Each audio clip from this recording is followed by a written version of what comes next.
Welcome to மாயா பஜார். நிர்மலா கஜேந்திரன். இன்றைக்கு நாம் பார்க்கும் ரெசிபி பச்சை பட்டாணி ப்ராக்கோலி பன்னீர் மசாலா. கடாயில் 2 டீஸ்பூன் கடலெண்ணெய், 2 டீஸ்பூன் நல்லெண்ணெய் விட்டுருக்கேன். காஞ்சிடுச்சு. கடுகு 1 பிஞ்ச் வெடிச்சிருச்சு.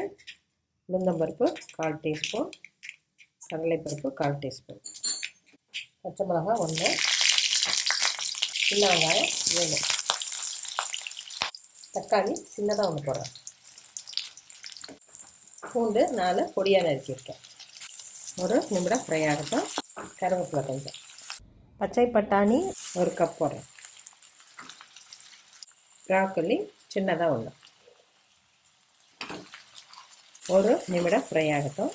சாம்பார் தூள் 1/2 டீஸ்பூன், மிளகுத்தூள் 1/4 டீஸ்பூன், கொத்தமல்லி தூள் 1/2 டீஸ்பூன், தண்ணி 1 கப், மஞ்சள்தூள் வேணுங்கிறவங்க கொஞ்சம் போட்டுக்கலாம், 1 பிஞ்ச். இது ப்ராக்கோலி க்ரீன் கலரில் இருக்கிறதுனால அதே கலர் வேணும்னாலும் வச்சுக்கலாம்.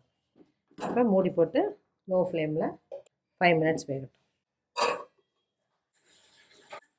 ஒரு தடவை கிளறி விட்டுறலாம். கொஞ்சம் கல்லுப்பு போட்டுருலாம். இந்த தண்ணி இருக்குது, வேகட்டும்.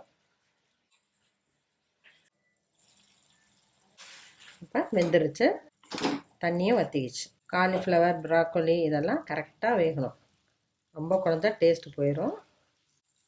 கரெக்டாக வந்திருக்கு. நான் வீட்டில் கொஞ்சம் பன்னீர் செஞ்சு வச்சுருக்கேன், அதையும் போட்டுறேன். பன்னீர் இல்லைன்னா விட்டுறலாம்.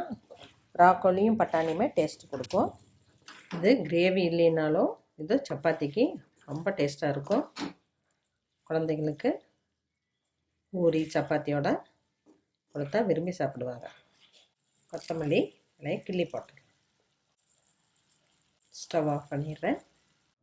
பச்சை பட்டாணி ப்ராக்கோலி பன்னீர் மசாலா ரெடி ஆயிடுச்சு. சப்பாத்தி, ஃப்ரைட் ரைஸ், சுடுசாதம் எல்லாத்துக்குமே காம்பினேஷன் நல்லாயிருக்கும். குழந்தைகளுக்கும் பெரியவங்களுக்கும் டிஃப்ரெண்ட்டாக இருக்கும். செஞ்சு பாருங்கள், சாப்பிட்டு பாருங்கள். பிடிச்சிருந்தா சப்ஸ்கிரைப் பண்ணுங்கள், ஷேர் பண்ணுங்கள். தேங்க்யூ.